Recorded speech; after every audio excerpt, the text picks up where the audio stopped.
আল্লাহর ওলি কয় সন্তানদের কোরআন শিখাস নাই, স্কুলে গেলে হাকিমা 3 দিন শিখাইছো, যা যা যা তুমি নিজে জাহান্নাম থেকে বাঁচার ফিকির করবা। মুক্তাসার বলতেছে আলোচনার শেষ পর্যায়ে আল্লাহর ওলি আব্দুল কাদের জিলানীর দরবার থেকে মহিলা নৈরাশ হয়ে নিজের বাড়িতে চলে গেল কাঁদতে কাঁদতে। কিছুদিন পর আল্লাহর ওলি স্বপ্নে দেখতেছে একজন যুবতী মহিলা কন্যা আল্লাহর জান্নাতে ঘুরতেছে। আওয়াজ করে কোন সুবহানাল্লাহ, আরো আসছে কোন সুবহানাল্লাহ, জোরে বলো মা দিব তো নেতারা, জোরে কোন সুবহানাল্লাহ। আর জোরে শেষ পর্যায়ে মুসলমানের আওয়াজে রবকে শোনায়া দেন, জোরে বলেন সুবহানাল্লাহ। আল্লাহর ওলি স্বপ্নে দেখে একজন যুবতী কন্যা আল্লাহর জান্নাতে ঘুরতেছে।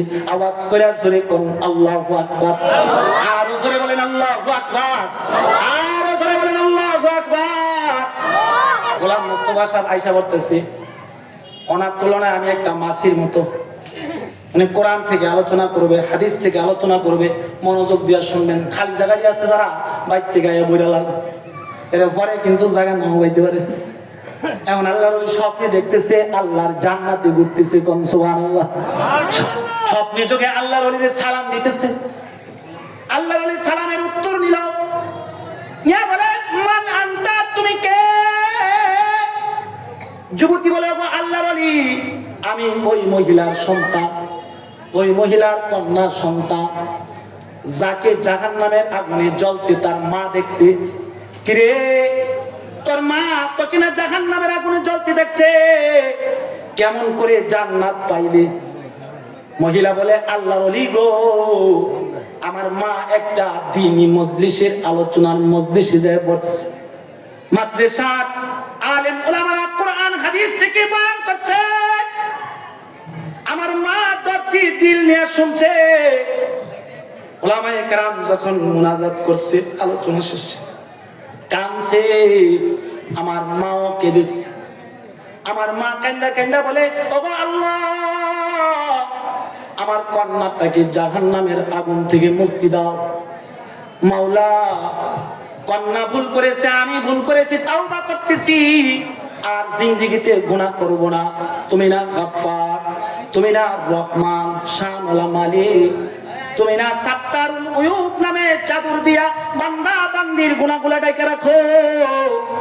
মালিক মেয়ের পক্ষ হয়ে তাওবা করতেছি, তুমি মাফ করে দাও।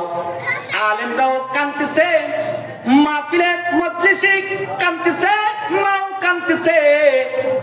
মহিলা বলে ওগো আল্লাহর ওলি, বহু নায়েবে নবী তালিবুল ইলম ছিল, তারা কেঁদেছে। তাদের কান্নার সাথে আমার মা পর্দার আড়াল থেকে চোখ থেকে পানি ছাড়ছে। আল্লাহ তাআলা ওই কান্নার বদলতে আমাকে মাফ করে দিয়েছে। আওয়াজ করে বলি সুবহানাল্লাহ। এজন্য আমি আর আপনি যদি আমার সন্তানকে কোরআন শিখাই, দ্বীনি কিছু মাসলামাসাইল শিখাই, স্কুলে কলেজে পড়াই, তাহলে আমার সন্তানগুলো অমানুষ হবে? আওয়াজ করে ধরে বলেন অমানুষ হবে? কখনো হবে না, আল্লাহ বলা হবে না। এজন্য আল্লাহ তাআলা আপনাকে আমাকে আদেশ করেছে দুটা এই আয়াতের ভিতর। 1 নম্বর আদেশ হলো রবের ভয়, রবের ভয় পরিপূর্ণভাবে। 2 নম্বর মুসলমান না হয়ে মরতে বলেছে।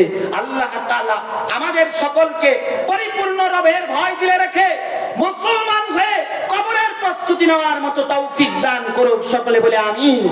जो कुछ हुआ है अल्लाह की तरफ से हुआ, जो कुछ होगा अल्लाह की तरफ से होगा। আমি বেশি দূরে থাকি না, এই যে আমাদের দায়রা সরমানিকপুরে থাকি।